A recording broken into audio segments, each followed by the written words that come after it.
Não, tá bom. Tô ao vivo já. Podem chamar. Gente, Rose, tenta me chamar pra chamada de vídeo. Não sei se já tá aí. Queremos mais uma hora. Eu quero. Aí tem que ver se a Rose pode, né, gente? Rose, se estiveres me ouvindo, me convida, porque aí parece que você fica pra cima. Meu esposo aqui deu uma pesquisadinha no Google.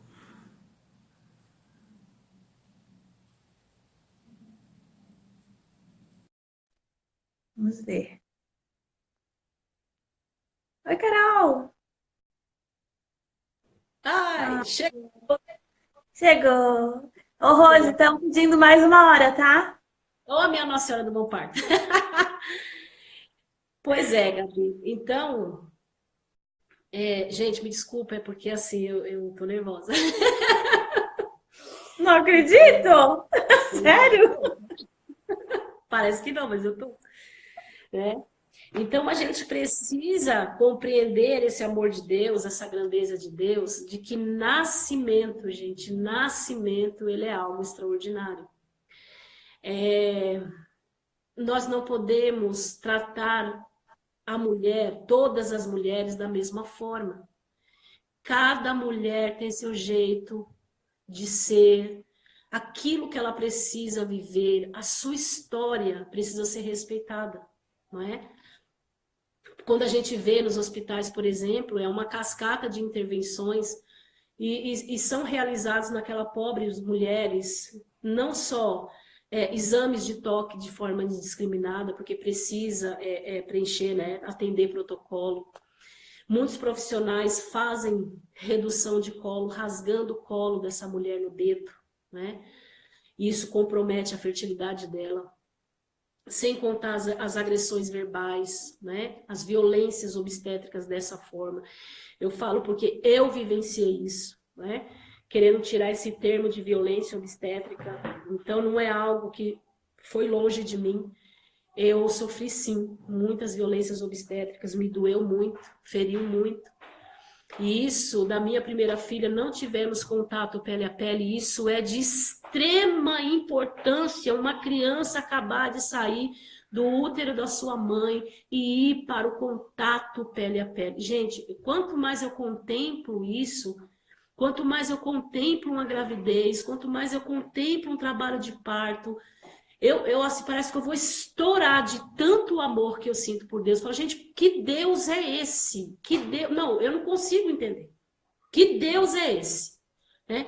Que Deus é esse que nos proporciona extraordinária beleza do que é gestar, do que é parir, do que é amamentar, do que é você ser co-criadora com Deus para levar filhos para o céu. Eu honestamente, isso não entra na minha cabeça, eu fico assim, maravilhada. Eu falo, Senhor, como pode um Deus tão grande como tu, né, estar assim dentro de nós, derramando o seu amor por nós, na gente ver a sua beleza, a sua grandeza. Por que que as mulheres, Senhor, não são respeitadas? Então, quando a gente busca, vai fazendo perguntas, a gente vai obtendo a resposta, porque o demônio, ele é infecundo em si mesmo. Ele nunca vai gerar nada. Então, ele tem uma fúria muito grande contra as mulheres. Ele odeia uma mulher que gesta. Ele odeia uma mulher que se dá em sacrifício. Eis-me aqui, Senhor, eu te entrego toda a minha história de vida através do meu trabalho de parto. Senhor, eu sei que dói, eu sei que não é fácil. Eu estou falando isso, minhas irmãs, porque eu também vivi isso. Eu sei que trabalho de parto, gente, é uma dor. Se você tem ocitocina, então você quer esmurrar o mundo de tanto que aquilo dói. Eu tinha a sensação de verdade, eu falava assim, Senhor, com essa contração agora eu vou estourar, eu vou explodir de tanto que dói. Era essa a sensação que eu tinha. Eu falei, não, eu grudava assim na cama, na lateral, assim, segurava e ficava assim, meu Deus, meu Deus, meu Deus, agora eu vou estourar de tanto que dói. Eu não aguentava, eu falei, meu Deus, não é possível, né? Ser tudo isso dessa forma. Então eu vivi a experiência com ocitocina e sem ocitocina. Gente, a diferença grita. grita. Você viver literalmente a fisiologia, ela dói, mas ela tem outro sentido. Ela tem outro sentido. Porque você está dando, você está abrindo espaço. Gente, pelo amor de Deus, gente, será que a gente consegue entender isso? De saber que nós existíamos no coração de Deus antes da criação do mundo, e a partir da união de um homem e de uma mulher que se dá em sacramento do matrimônio para viver essa ordem natural e o Senhor derramar, né? O Senhor infundir uma alma naquela mulher com todas as limitações, com todos os defeitos, Gente, olha, Deus aposta em nós. Deus acredita em nós. Porque, como diz o Salmo, Deus não nos julga como exigem as nossas faltas. Porque se Deus olhasse as nossas misérias, aí de fato a gente olha e fala, filho não é mérito, né? Não é mérito. Filho é graça. Porque se Deus olhasse a minha miséria, o tamanho da minha miséria, e só Ele conhece em profundidade, jamais Ele me daria meio filho, que dirá um. Porque a miséria aqui é muito grande. Então eu falei, não dá, sabe? Eu não tenho palavras para expressar esse amor de Deus.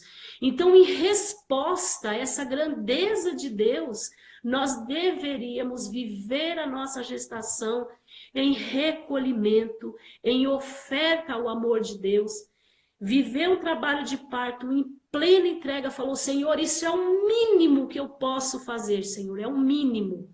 É entregar-me inteiramente a Ti neste processo do trabalho de parto, que não é contínuo. Não é uma dor que ela vem e a gente olha para o sacrifício de Cristo na cruz. Eu falei, Senhor, será que o Senhor teve 1 minuto de trégua na sua dor, na sua flagelação? Será, Senhor, na sua crucifixão, será que o Senhor teve 1 segundo de trégua? Não. A dor de Cristo foi contínua, não teve pausa. Nós temos pausa em nosso trabalho de parto, porque o Senhor, Ele é tão bondoso que Ele nos dá toda a condição de vivenciar. A partir do momento que nós falamos assim, não, agora eu quero uma cesárea porque eu não dou conta, é a mesma coisa de falar assim, Deus não é tão bom assim, ou seja, não é nem questão de ser tão bom, Ele não é soberano, porque Deus não permite que sejamos tentados além das nossas forças. Deus não permite. E se Deus me deu uma via para o nascimento dos meus filhos, essa via, ela é sagrada. Ela precisa ser respeitada. E a gente não pode tirar do filho o direito de nascer. Porque ele tem o direito de nascer. Não é? E isso precisa ficar claro lá para os jovens, antes de entrar, né, antes de abraçarem o sacramento do matrimônio. Porque precisa saber com muita clareza que a partir do momento que há uma comunhão íntima, o Senhor pode agraciar aquele casal com uma nova vida. Então, essa nova vida tem o direito de nascer. Ela tem o direito de nascer. E esse direito não pode lhe ser roubado, porque na medida que a gente rouba o direito do outro, a gente pode danar não só o físico, o estado emocional, mas a gente pode danar uma alma. E é justamente isso que Satanás, que o inimigo, ele tem ofuscado a visão de inúmeras mulheres, que é um número praticamente incontáveis, das mulheres que, infelizmente, tem a via da cesariana quando ela acha que não suporta mais. Não estou aqui demonizando a cesariana, mas também não posso santificá-la, não é? Porque Deus, Ele nos deu a via perfeita. E a cesariana, ela é muito, muito bem-vinda. Eu vejo, porque eu já fiquei algumas vezes em centro cirúrgico, e a gente vê assim a inteligência que Deus deu para o homem, de agir de forma honesta. Mas hoje em dia a gente vê que inúmeras cesarianas, a gente pode dizer que praticamente 100% das cesarianas ela é feita de forma leviana. Ela é feita de forma desonesta, né? Então, a gente precisa pedir a graça de Deus de falar assim, Senhor, eis-me aqui, Senhor, me dá mais do que o Senhor já tem me dado. Me dá a clareza do entendimento do seu plano original de amor para a minha vida, para a história dos meus filhos. Porque quando eu leio Macabeus, no capítulo 7, né, que eu vejo o número daquela mulher que ela viu todos os filhos ser martirizados na presença dela. O que que fez aquela mulher falar com cada um dos seus filhos para não perder a fé? E ela viu um a um sendo morto e por fim ela morreu também. Olha, gente, isso é um absurdo. Isso é um absurdo, né? A gente olha, fala, o que faz a certeza? Então, mesmo, né, dentro das minhas misérias, das minhas meditações, eu falo, Senhor, e eu tenho esperança de que ainda o Senhor possa me dar filhos, né? Filhos biológicos. Eu falo, ai, Senhor, acho que o dia que eu gestar de novo, meu Deus do céu, não sei. Acho que eu vou explodir de tanto amor, porque como pode, né? Como pode, diante de tanta miséria, o Senhor dá a graça de uma mulher gestar? É porque a gente olha, parece que todo canto que a gente vai assim, a gente vê muitas mulheres grávidas. E a gente pensa, fala, nossa, mas é um monte de mulher parindo, é um monte de mulher. Aí vem os danos morais, né? Nossa, mas na sua casa não tem televisão? Qual é a água que você bebe? Me avisa, porque eu quero passar longe. Aí vem as ofensas morais. E isso no meio cristão. E a pessoa não tem mais nem o senso de o que é moralidade ou não. Isso fere gravemente a maternidade de uma mulher, né? E eu falo mesmo para as meninas, né? Onde eu vou, eu falo assim, porventura, um dia a gente já fez esse tipo de comentário, procure um sacerdote e vai fazer uma boa confissão, porque você está ferindo gravemente o coração de uma mãe e com isso você pode estar danando a alma daquela criança que vai fazer parte da sociedade que você vive. Você tem que prestar atenção, não é? Então, quando a gente olha uma mulher em trabalho de parto, gente, uma mulher em trabalho de parto, a gente tem que viver num momento de contemplação. Porque será que a gente para pensar quem é que avisa para aquela criança que é justamente aquilo que ele tem que fazer? Então, se a gente vai vasculhar, pensar, a gente vai chegar em quê? Na grandeza de Deus. É só Deus para dar todo o mecanismo de ação, o mecanismo de trabalho de parto. Ele não foi educado para aquilo. O nosso corpo não foi educado. Fala assim, pera, agora eu vou educar o corpo da Gabi, porque o corpo da Gabi precisa saber parir. Não, o corpo já nasce educado para isso, com todos os elementos. Quando que vira a chavinha? O dia que Deus infunde uma alma. Deus infundiu uma alma, então ali já virou a chavinha, fez o clique. Fala, pronto, Gabi, agora você está com todos os seus elementos ativados, para quando você entrar em trabalho de parto, o seu corpo saberá exatamente o que tem que fazer e o seu bebê saberá exatamente aquilo que é preciso executar. Não é isso? Então, não precisa receber uma ordem, não precisa receber um comando. Então, hoje em dia, o que eu falo muito para as meninas nos cursos que eu dou? Eu falo, tudo isso que nós estamos vivenciando aqui seria necessário? Não, não seria necessário nada disso. Mas, infelizmente, né, e também felizmente, tem esse trabalhar para fazermos um caminho de volta. Volta para onde? Plano original de Deus. É você fazer a mulher, opa, verdade, Deus me fez perfeita. Deus me deu toda a condição de ser aquilo que Ele quer que eu seja. Então, de ter essa vida contemplativa, essa vida meditativa, essa vida com olhar de céu, porque um dia a gente vai embora. Isso aqui não é eterno. E eu sempre falo isso, e morrer é fato. Um dia todo mundo vai. Mas o problema não é morrer. O problema é como estaremos no dia da nossa morte, o que nós vamos apresentar ao Senhor. Então, assim, e quando, né, tem uma pessoa que tem isso no final de maio, ela conversando comigo, ela falou, não, Rose, eu pedi tudo que é necessário para eu ter o meu bebê. Eu falei para o Senhor, Senhor, dá-me tudo que eu preciso sofrer. Me dá tudo, tudo, tudo, eu vou suportar tudo, tudo, tudo. Eu falei, cuidado com o que você pede. Porque aquilo que você pede é aquilo que o Senhor te dá. Né? E às vezes a pessoa não para pensar nessa realidade. Porque, de repente, o meu trabalho de parto pode servir para a cura de alguém. Um sacrifício, uma penitência. E, às vezes, a gente não tem dimensão daquilo que a gente pode passar. E aquilo que a gente buscou viver com Deus pode ser para nós um motivo de salvação, mas também pode ser motivo de condenação. Porque Deus quer rejeitar, porque Deus ele é perfeito e o sim de Deus é sim, Deus não se desdiz.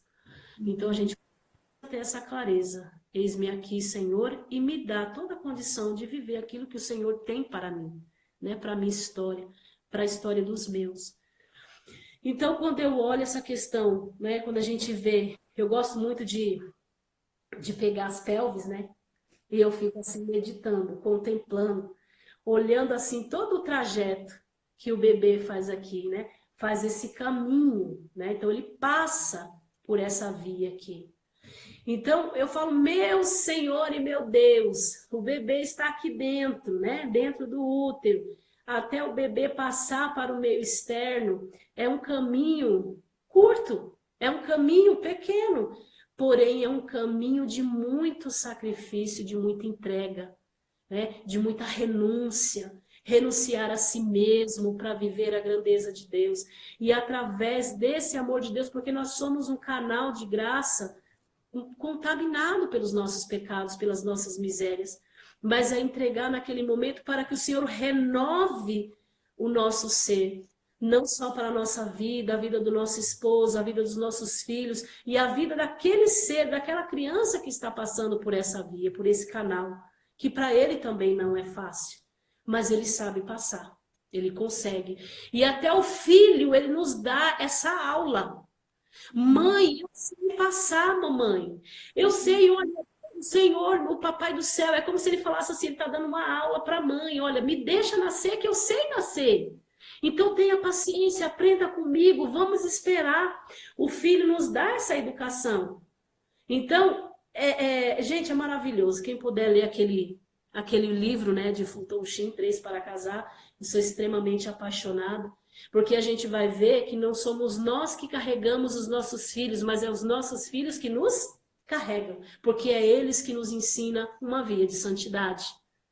Então, o amor de mãe para com o filho, né, e isso inclui o pai também, é uma mão é uma via de mão dupla. Eu amo e tende meu filho a amar de volta, por essa grandeza de Deus.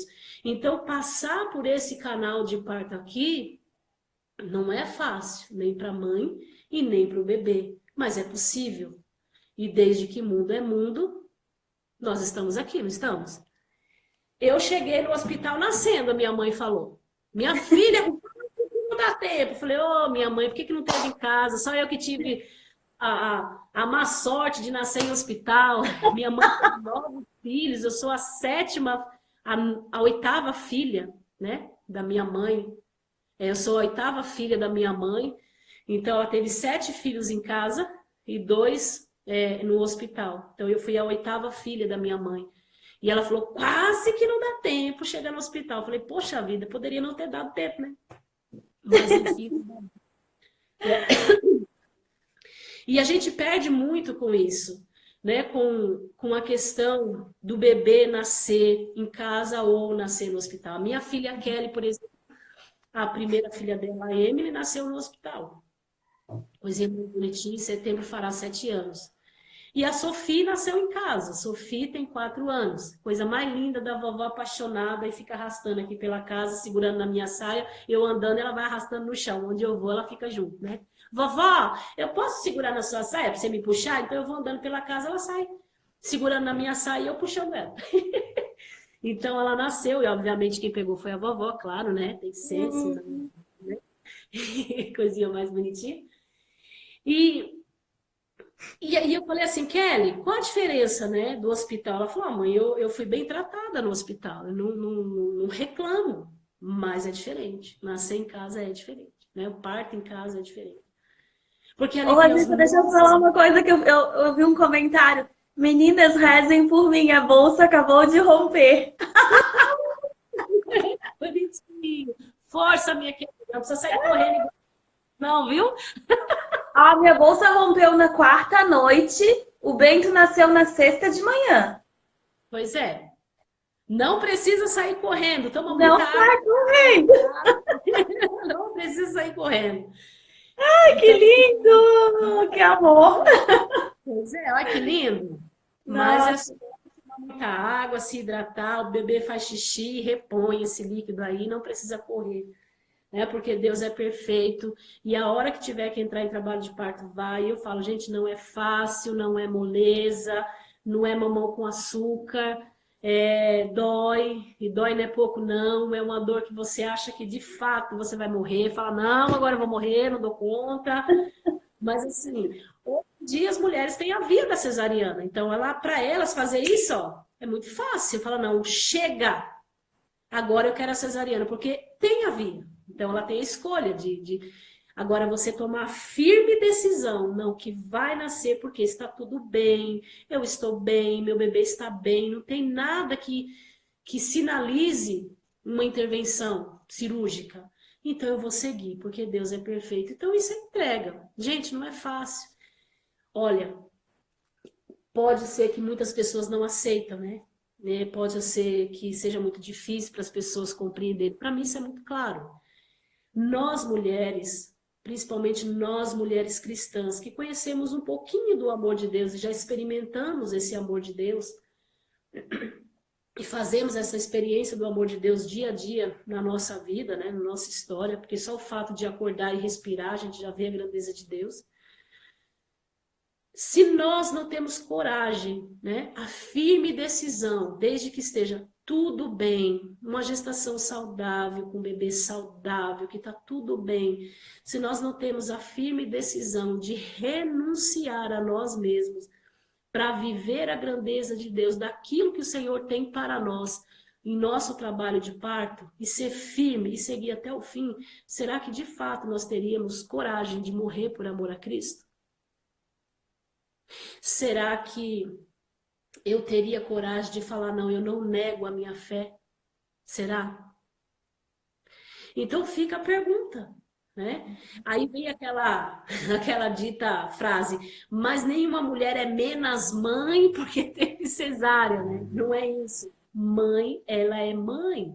Independente de forma o bebê chegou a essa luz do mundo, né? Mãe é mãe, pronto, e acabou. Agora, falar que o bebê não tem muito mais benefícios, ou seja, todos os benefícios para a sua existência, tanto física como espiritual, é na via de nascimento. Que nascimento? A única, aquilo que Deus deixou. Então, assim, não existe parto cesárea. Existe, Gabi?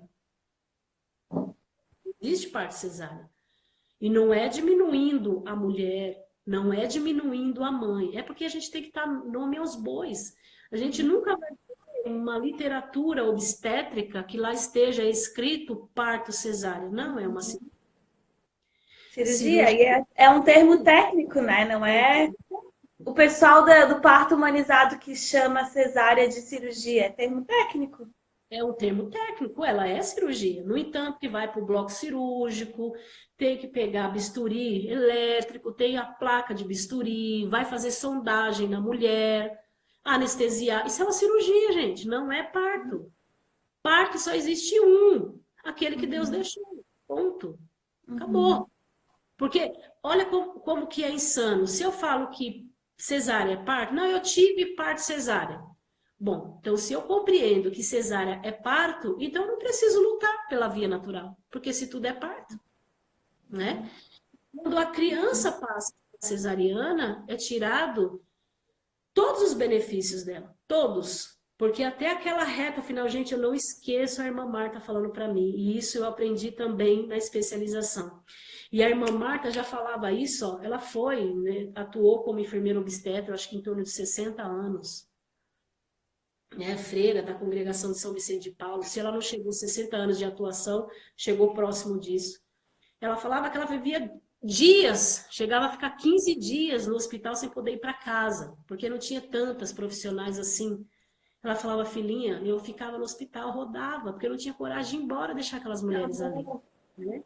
E a coisa que ela falava assim para mim, olha, sabe, filhinha, toda criança precisa fazer o J para nascer. Eu não esqueço ela falando isso. Todo bebê precisa fazer o J para nascer. Sério, irmã? É. Sabe, filhinho, ó, a criança tá lá, a mãe trabalha de parto. Aquele trabalho de parto é necessário para finalizar aquilo que Deus precisa finalizar na história daquela criança, para concluir todos os elementos que ela precisa. Então, até aquele momento que ela está fazendo J para nascer, aquele derradeiro momento ali, a hora que o pezinho sai para fora, a criança está sendo amadurecida. Eu ficava só assim babando, né? Meu Deus, ela falava, tudo é perfeito, minha filha, tudo é perfeito. E ela tinha toda uma paciência para conduzir o trabalho de parto, que nem eu falei, que parecia uma poesia. A irmã Marta falando de trabalho de parto.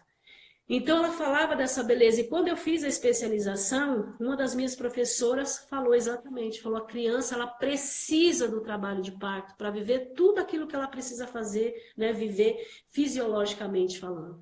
No entanto, que até aquele derradeiro momento que a criança está no ventre da mãe, que está fazendo todo o trajeto para nascer, ela está sendo amadurecida, a bainha de mielina, o seu trato respiratório. Então ela precisa de tudo isso, né? Precisa vivenciar os hormônios, porque entra uma conexão entre mãe e filho, porque a gente é uma engrenagem.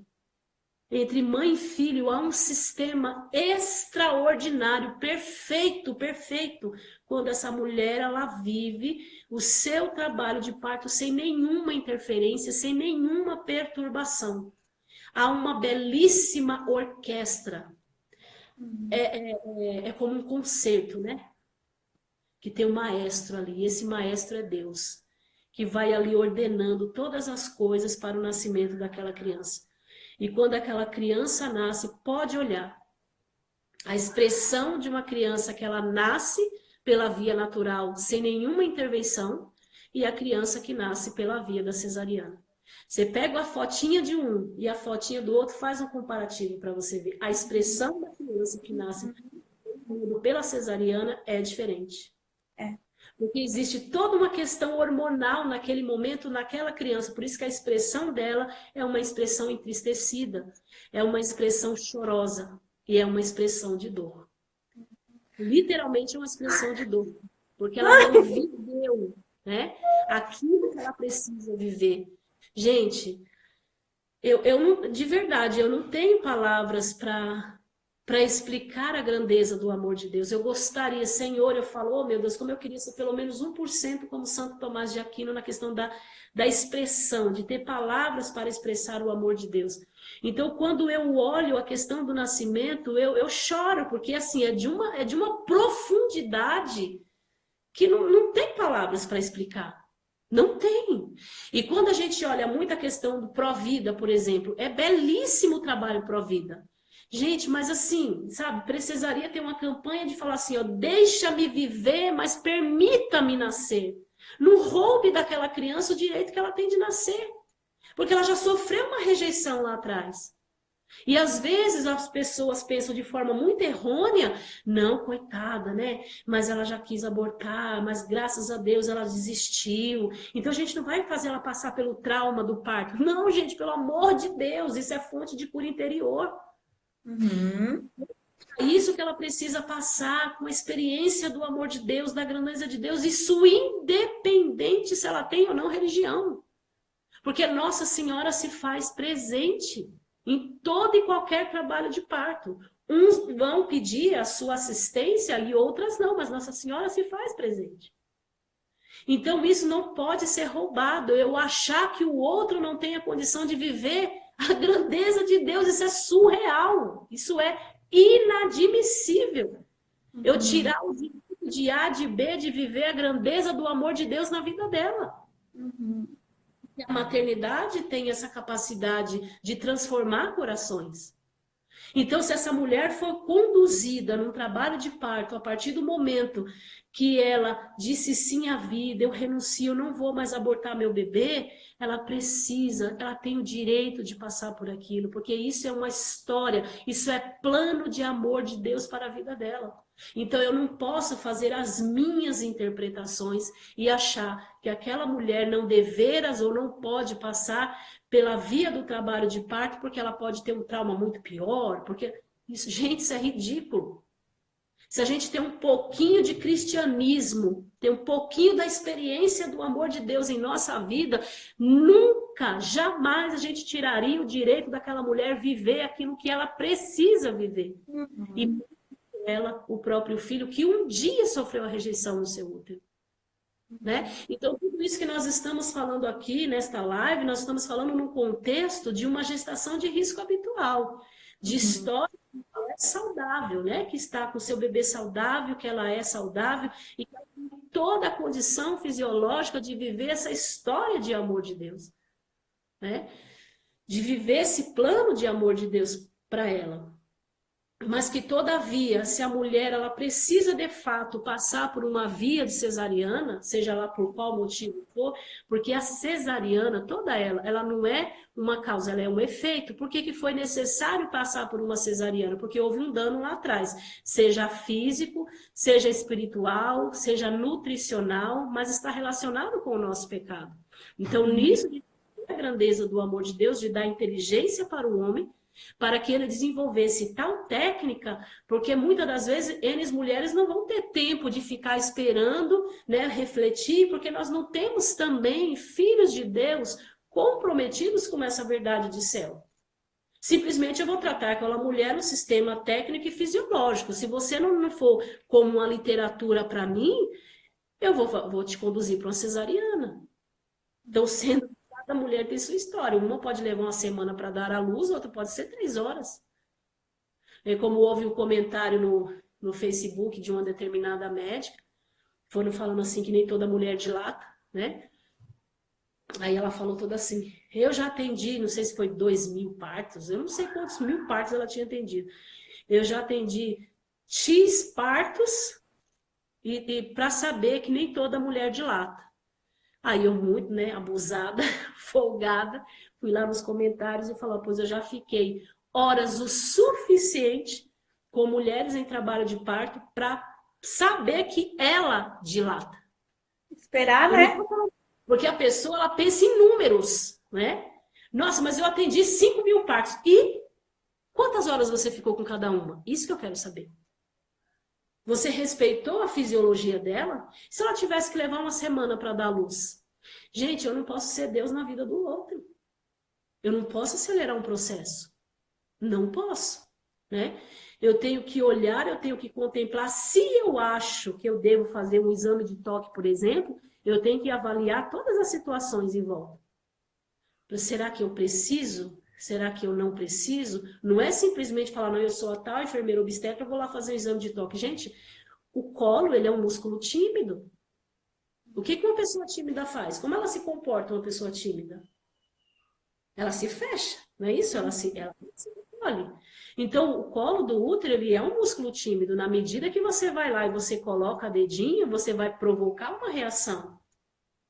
Porque o corpo da mulher, por mais que ela saiba do que você está falando, isso é automático. O corpo dela vai fazer uma reação de defesa. Por quê? Porque tocar colo uterino, isso é algo antinatural.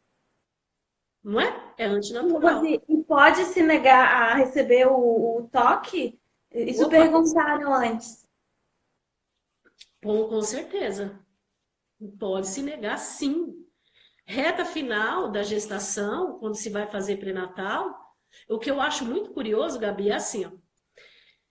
Se dão alta de pré-natal, né? Dão para as mulheres alta de pré-natal. Uma que não existe alta de pré-natal, porque o pré-natal só acaba quando acontece o Natal, o nascimento. Pronto, acabou. O esposo tinha que ter esse nome, né? Oh, não é? Meu Deus! E o pré-natal só encerra quando acontece o Natal. Não, eu tô dizendo que ter um esposo no Natal, como que pode? Você vê que coisa mais linda?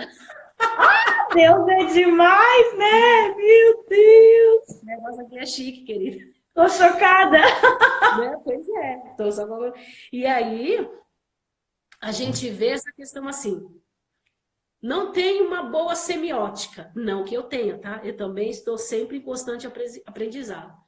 Não sabe exercer a semiologia, ou seja, que é pegar a gestante e fazer uma boa palpação, sentir. E quando a gente fala de fazer palpação, gente, é não ter nojo da mulher, porque às vezes dá a impressão que tem nojo. Não, gente, vai lá, ó, tocar no útero que gesta, gente, é você sentir o carinho do amor de Deus, porque o útero que gesta é a extensão do amor de Deus. Gente, você tocar o céu ali, ó, isso é tão bom, para mim é tão bom. Pegar assim, né? Sentir fundo do útero, vai descendo a mãozinha, você vai palpando aquele ser maravilhoso que está ali dentro. Então, você exercer essa semiologia, você sentir a criança. Hoje em dia isso acabou, isso não existe. Eu vivi isso, eu tive a graça de viver isso, né? Nas minhas gestações, a médica ficava lá, a gente até fechava os olhinhos assim. Ah, então você namora, né? Você fica namorando a gestante ali, sentindo, né? A evolução, né? Você pega, você sente todo o movimento, né? Onde que tá o dorso, as costinhas, onde que tá bracinho, perninha. Então, é você ver, como diz a Eleanor, né? É você ver com o terceiro olho, porque a gente tem receptores do olho no dedo, né? Então, por isso que a gente toca e fecha os olhos. Então, você imagina o que você está sentindo. Então, tudo isso se perdeu. Tudo isso acabou. Isso não existe. Porque os médicos hoje, ele quer algo pronto. Então, ou seja, eu peço ultrassom. Não é? Eu peço ultrassom. E a irmã Marta era super contra a ultrassonografia. Super. E aí... Rosi, já vou te colocar as perguntas. Quantas aqui, ó, frequência ideal de ultrassonografias? Colocar essa pergunta na nossa live anterior ali. Eu sugiro 2, no máximo. No máximo. Porque assim, gente... A morfológica é importante? Olha, eu posso dizer assim, eu não sei se ela é importante. Vou te dar um caso, ó. Alguns anos, né, eu num determinado curso aí, um casal foi e me perguntou, Rose, para que serve a ultrassom morfológica? Eu falei, no meu ponto de vista, ela não serve para nada. Nossa, não, não. Aí uma colega que fazia a graduação comigo, ela falou, não, a ultrassonografia morfológica ela é muito bom, porque eu tenho um primo que ele é médico, e a esposa dele está grávida, e o filho tem uma cardiopatia, e descobriu na ultrassom morfológica, e você fica assim, tá, tudo bem. Eu falei, para mim não serve para nada. Esse mesmo casal que me fez a pergunta, fez não sei quantas, e não só fez uma morfológica, fez mais do que uma, e a criança nasceu com atresia esofágica, passou por N cirurgias até que veio a óbito. Ué, não foi visto na morfológica? Não foi visto. Não é? Então, e o filho do primo dela também veio a óbito, né? Mesmo na cardiopatia. Porque assim, se a gente faz ultrassom e o bebê está bem, ok? Não é isso? E se ele não está bem, você faz o quê? Você aborta? Você fica angustiada até o final da gestação, né? Fica angustiada, com N pensamentos ruins, porque é difícil a gente lidar com isso, porque nós não temos a impassibilidade da alma. Nós não somos como Nossa Senhora e nunca seremos, de só guardar no coração aquilo que é bom, né? Infelizmente, a gente convive com aquilo que é danoso, a gente não consegue diferenciar. Por exemplo, se eu faço uma transducência nucal com 24 semanas e eu descubro que eu tenho um filho Down, eu faço o quê? Eu mato ele? Porque não vai mudar, a realidade dos fatos não vai mudar, né? É muito raro uma doença que a gente possa fazer uma cirurgia intraútero, né? Isso é muito raro. E outra, a cirurgia intraútero, ela também requer N medicamentos. Por quê? Porque você vai cortar a barriga dessa mãe e você vai chegar no útero, correto? Só que quando você faz uma incisão cirúrgica no útero, automaticamente você já faz um processo inflamatório. Se você faz um processo inflamatório, você vai estar produzindo o que naquele processo inflamatório? Níveis altos de prostaglandina. Prostaglandina faz o quê? Desencadeia trabalho de parto. Então, uma coisa vai levando a outra. não é? Você pode ter um caso ou outro de sucesso, mas isso não é regra. Sim. Porque sempre que tem a mão do homem vai ter um dano. Então, ou seja, já que fez a ultrassonografia, foi detectada uma anomalia naquela criança, deixa a criança nascer. Que tem uma equipe altamente qualificada para saber receber e cuidar daquele bebê com tal patologia. Simples assim, não é? Mas, no meu ponto de vista, o ideal, acho que não mais do que 2. E o tempo ideal? O tempo ideal, porque isso vão perguntar, já vou aproveitar. Olha, muitas pessoas falam assim, Rosa, eu devo fazer logo no início? É a mesma coisa, vai cair na mesma pergunta, gente. Vai mudar o quê? Tá bom. Se você vai fazer ultrassom com 6 semanas, 7 semanas, 8 semanas, você muda o que essa criança tá ruim? Você não muda, é isso que é difícil da pessoa entender. Você não muda a história no sentido humano. Tá. Você vai mudar a história no sentido de céu.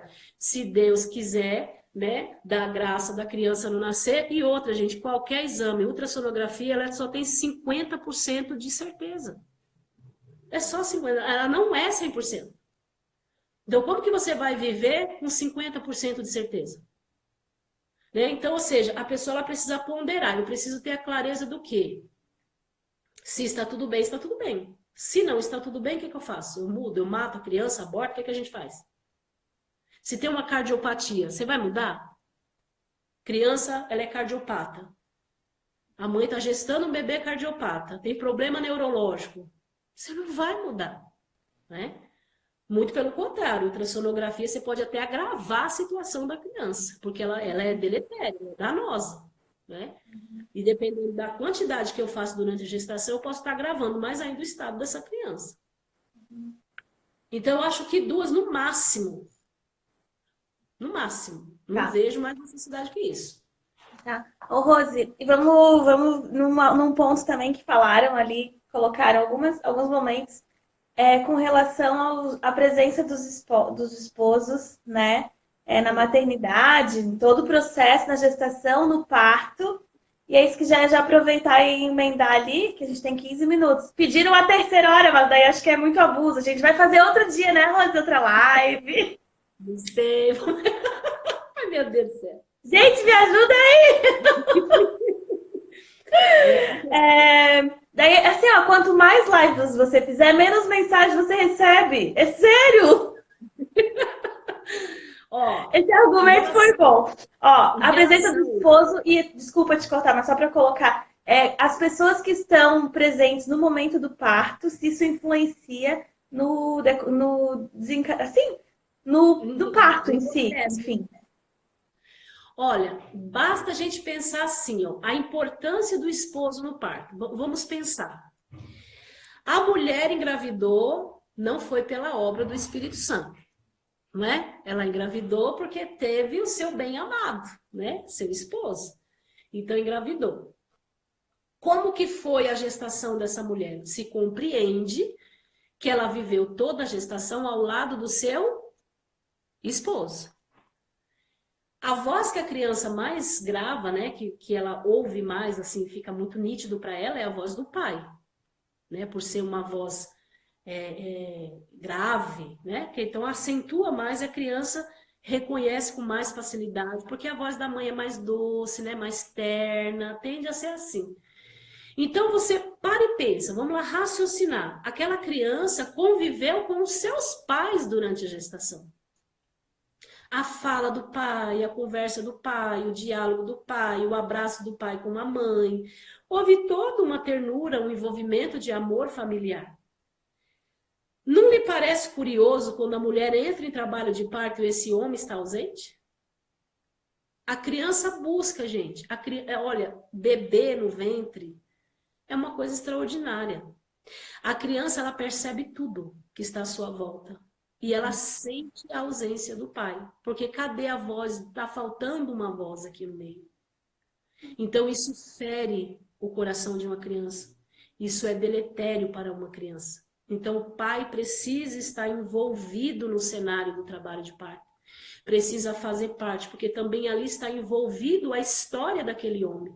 Porque a gente não pode esquecer que aquela criança que está no útero daquela mulher também é parte daquele homem. Ali está envolvido toda a história daquele homem. Ali existe os cromossomos daquele homem, uma história de vida, né? Toda envolvida. Então, a gente já parte por aí.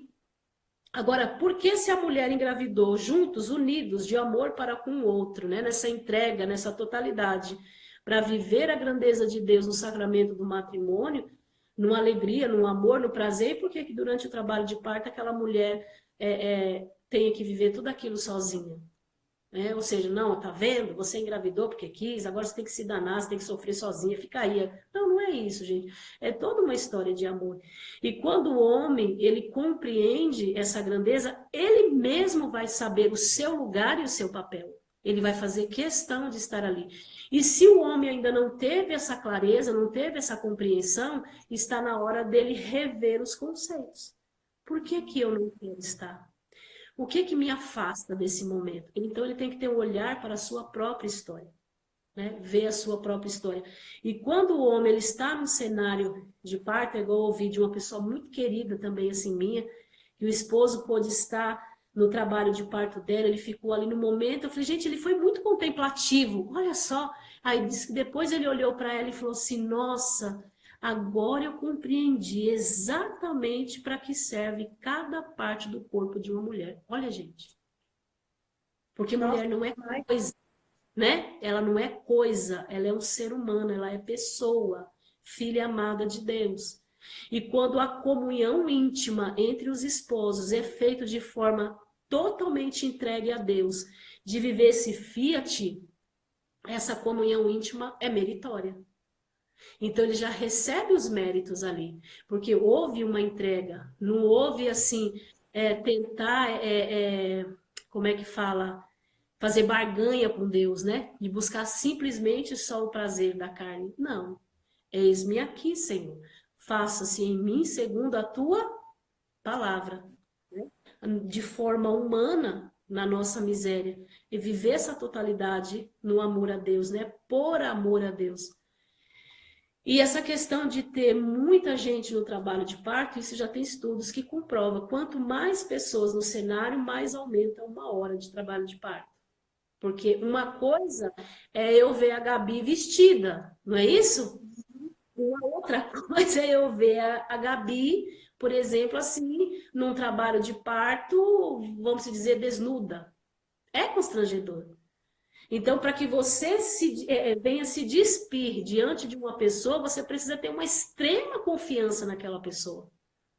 Então, às vezes, a mulher, porque assim, gente, muita ocitocina materna, o que que acontece? A mulher sente muito calor. Aquela contração vem assim, a mulher fica, ai, deixa eu tirar o casaco. Ela vai e tira o casaco, né? Aí depois passa aquela onda, aí vem novamente, agora me dá, tô com frio, me dá casaco. E às vezes a mulher, ela está ali, principalmente na fase ativa, já chegando na transição, é tanto calor, que às vezes ela só vai ficar de calcinha e sutiã. Então, para a pessoa se desligar ao ponto de ficar dessa forma no seu próprio ambiente, ela precisa depositar uma grande confiança naquela pessoa, porque ela precisa se entregar ao processo. E se ela não se entrega, ela vai fazer esse trabalho de parto ficar moroso, né? Ficar arrastado, muito difícil. Então, isso é o que a ciência nos diz. Quanto mais pessoas no cenário, mais aumenta uma hora de trabalho de parto. E às vezes a atenção também de alguém, né? A pessoa não tá... Transmite, o bebê sente. Sente, o bebê sente. Literalmente o bebê sente. O bebê ele vai pegar tudo aquilo que está à volta dele. Às vezes a mãe pode estar desse jeito assim, né? Bem entregue, mas o bebê não, gente. Às vezes o bebê tá pegando tudo ali, ó, o que está acontecendo. Não sei se você já vivenciou isso, Gabi. Eu já, não na minha história, né? Mas assim, compartilhando com outras pessoas. Às vezes a mulher tem aquela criança, né? Que no momento que estava gestante, aquela pessoa tinha uma rixa ou inveja, seja lá o que for, daquela mulher grávida.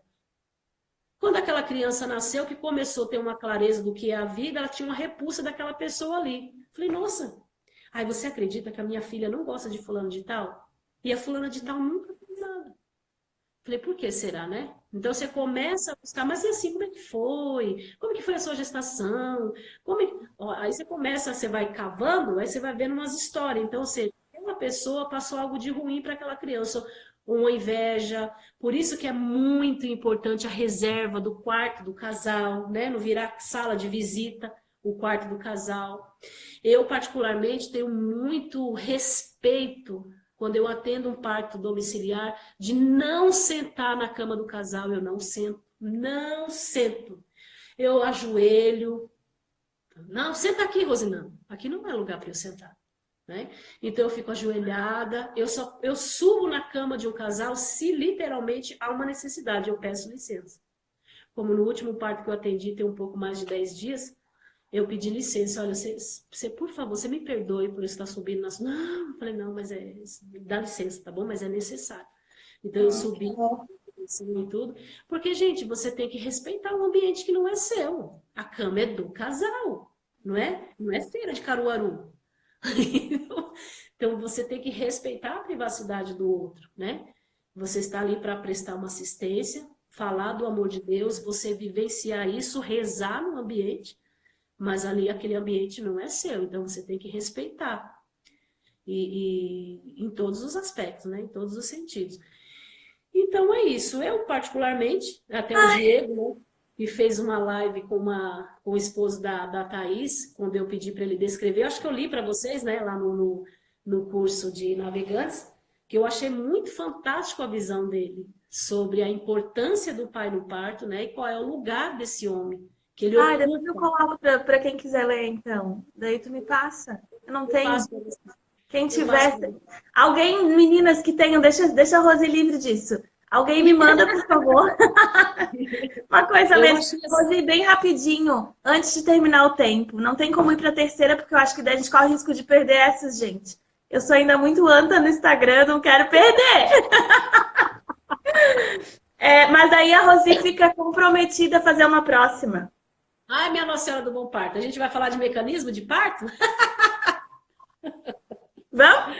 Combinado, já tem até o tema, gente! Só marcar a data. Depois ela me dá.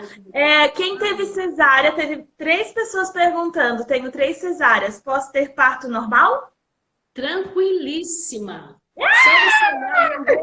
Só Deus é perfeito. Deus vai me dar a graça de contemplar um trabalho de parto de uma gestante com 4 cesáreas. Ai, gente, eu não vejo a hora de estar nesse cenário. Porque Deus é bom, né? Porque Deus é... Claro que não vai nascer em casa, tá, gente? Não é assim, mas fazer prova de trabalho de parto, linda, maravilhosa, vai para o hospital, porque eu creio no poder de Deus, né? Porque toda a ciência é de Deus, tudo vem de Deus, só tem uma coisa que é nossa, que não é motivo de orgulho, né? Para não podemos nem encher o peito e falar, isso é meu. Então, são os nossos pecados. Só isso. O resto, tudo é de Deus. Você pode pegar a pessoa mais top do universo de inteligência, seja lá, multiplica isso 1000 vezes mais. Tudo que ela sabe, nada mais é do que o amor extraordinário de Deus, a grandeza de Deus. Tudo é de Deus, gente. Tudo absolutamente de Deus. E se ele tem uma mente extraordinária, brilhante, é graça de Deus. Por mais que ele não reconheça. Então, tudo é de Deus. Tudo, absolutamente tudo, versus tudo é de Deus e nada é nosso, exceto os nossos pecados. Né? Então, ou seja, eu creio na perfeição de Deus, porque, claro, que o trabalho de parto de que teve cesárea, ela é diferenciada e por isso precisa tudo de uma paciência, de uma espera e tranquilizar. Porque no trabalho de parto, para mim, primeiro está o bebê, segundo está o bebê, terceiro está o bebê, quarto está o bebê, quinto está a mãe. Aí a gente fala, ué? A gente fala, por quê? Porque o meu olhar precisa estar nesse bebê. Mas para que o bebê esteja bem, o que acontece? Quem tem que estar bem? É a mãe. É a mãe. Né? Então, a mãe bem cuidada, bem tratada, bem amparada, bem assistida, a gente tem a clareza de que o bebê dela está bem. E quando, porventura, em cesárea prévia, né, sendo bem assistida, principalmente na ausculta intermitente, se tiver um sinal de ruptura, antes do sinal de Band, a criança começa a apresentar taquicardia, tá? Então, numa ausculta, a gente vai vendo isso daí. Se porventura tiver um ataque cardíaco persistente, hospital. A gente não espera nem fazer sinal de Band.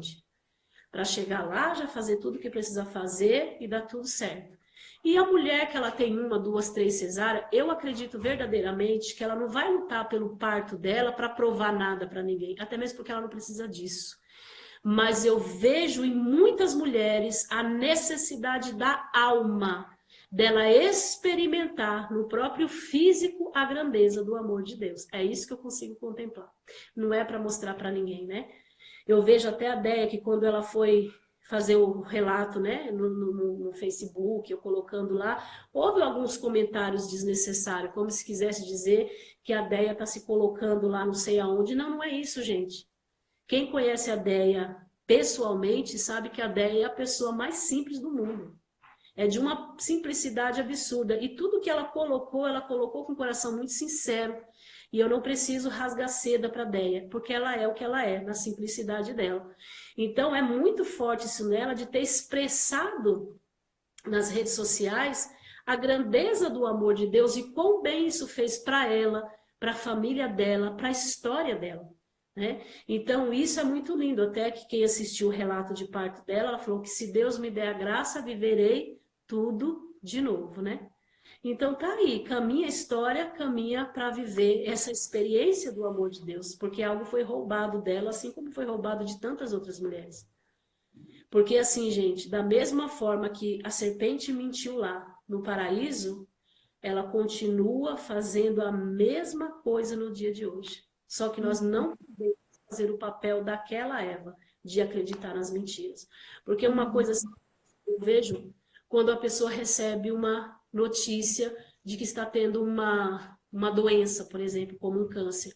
O paciente oncológico, quando ele recebe um diagnóstico, você pode ter certeza, ele não fica no primeiro parecer de um médico. Um paciente com uma doença, ele vai buscar a opinião de vários médicos para realmente ter um diagnóstico fechado, fidedigno, e se a via de tratamento é de fato aquela, essa ou essa é. Por que para colocar o nosso filho no mundo a gente acredita na primeira mentira? Infelizmente hoje é assim. A gente não pode acreditar numa única opinião. Sim. A questão do mecônio, rompeu bolsa tem mecônio, peraí, mas isso é um mecônio primário. Rompeu bolsa, tem presença de mecônio, já tem que ter uma visão que é um mecônio primário. Se eu faço um ausculto, o bebê está bem, está tudo bem, é um mecônio fluido, é um mecônio que está apresentando ali a maturidade daquele bebê. Por que vai fazer terrorismo naquela mulher? Cuide dela com amor, a criança vai nascer. Né? Então a gente não pode olhar certas coisas em uma gestante de forma isolada. Por isso que nós não podemos colocar toda mulher no mesmo pacote e querer prestar assistência a todas elas da mesma forma. Cada mulher tem um caminho, gente. Por um caminho veio, cada uma tem uma história. Então, se eu não tivesse olhar, por isso que eu falo, Senhor, me ajude a te ajudar, me dá discernimento, me dá sabedoria para saber conduzir. E eu falo para você, a humanidade grita aqui, grita. Senhor, eu acho que eu estou sendo imprudente, eu acho que eu estou sendo isso, e a gente já começa a colocar a nossa humanidade na frente, tirando Deus do cenário. E isso a gente não pode acontecer, porque Deus ele é perfeito, né? Deus é um escândalo de amor. E a maternidade é, de fato, um elo de amor, né? Ai, que é a santa. Vamos fazer gente santa no mundo. Ai, Rose. Obrigada. A gente precisa, gente. Por isso que eu falo, minhas doulas queridas do coração, vamos fazer educação perinatal com visão de céu, independente de se a pessoa tem uma determinada religião, mas vai com docilidade, caridade, verdade, beleza, que ela vai experimentar esse amor de Deus através de você. Não é isso? Para que outras mulheres possam ter esse feeling de falar assim, gente, peraí, mas Deus me fez perfeita. Eu não tenho nada errado em mim. Por que eu tenho que ir para a indução agora? Porque o médico disse, não. Nós estamos falando de um Deus que ele é soberano, de um Deus que ele é perfeito. E ele te fez perfeita, mulher. Perfeitíssima, belíssima. Mesmo com as suas limitações, com as suas misérias, com os seus pecados, com as suas dificuldades, assim como cada uma de nós. Tá acabando, né? 19 segundos. Obrigada, obrigada, obrigada, gente. Um beijo bem grande. Pode falar, Rosi. Nada, minhas queridas, minhas maravilhosas. Ó, um monte de doula apareceu aí, né? Um monte. Ai, um beijo, Tava com gente. vergonha, falou demais, né?